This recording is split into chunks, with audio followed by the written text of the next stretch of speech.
നമ്മൾ ബാങ്കുകളിൽ minimum balance keep ചെയ്യുകയും അങ്ങനെ നമ്മൾ ഒരു ഇത്ര ബാലൻസ് നമ്മൾ കീപ്പ് ചെയ്യുകയാണെങ്കിൽ നമുക്ക് ചില ഫെസിലിറ്റികൾ ബാങ്ക് തരാമെന്ന് പറയുകയും ചെയ്യുകയാണെങ്കിൽ അത് നമുക്ക് ഉപയോഗിക്കാമോ? എയർപോർട്ട് ലോഞ്ചുകൾ, അതേപോലെ തന്നെ ലോക്കർ ഫെസിലിറ്റിക്ക് പകുതി നിരക്ക്.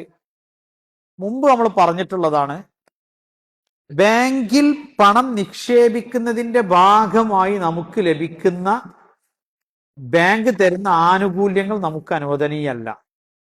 അത് വളരെ സൂക്ഷ്മതയുടെ ഭാഗമാണ്.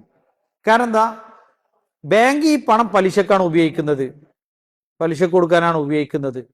ബാങ്ക് നമുക്ക് അതിലൂടെ നമുക്ക് പ്രൊവൈഡ് ചെയ്യുന്ന ഫെസിലിറ്റി ചിലപ്പോൾ തോന്നൂലേ, എല്ലാവരും ലോഞ്ചിൽ കയറേണ്ട നമ്മളെ കാർഡ് ഉപയോഗിച്ചിട്ട് അവിടെ ലോഞ്ചിൽ കയറി ഇരിക്കാം, പക്ഷെ എനിക്കത് വേണ്ടാന്ന് വെക്കാൻ ഒരു മനസ്സ് വേണം, എല്ലാവർക്കും കഴിയില്ല. അപ്പൊ അത് നമുക്ക് ഇൻട്രസ്റ്റ് ഓറിയന്റഡ് പലിശയിൽ അധിഷ്ഠിതമായ ബാങ്കിങ് സംവിധാനങ്ങളാണെങ്കിൽ ആ സംവിധാനങ്ങൾ വഴി നമുക്ക് ലഭിക്കുന്ന അവർ തരുന്ന ഇത്തരം ഫെസിലിറ്റീസ് അത് ഉപയോഗിക്കാതിരിക്കുക എന്നുള്ളതാണ് വറഅ്, സൂക്ഷ്മത എന്ന് പറയുന്നത്. വല്ലാഹു തആല അഅലം. അല്ലെങ്കിൽ നമ്മൾ അതിന്റെ പിന്നെ ഒരു ആനുകൂല്യങ്ങൾ പറ്റുന്ന അവസ്ഥയിലേക്ക് പോകും.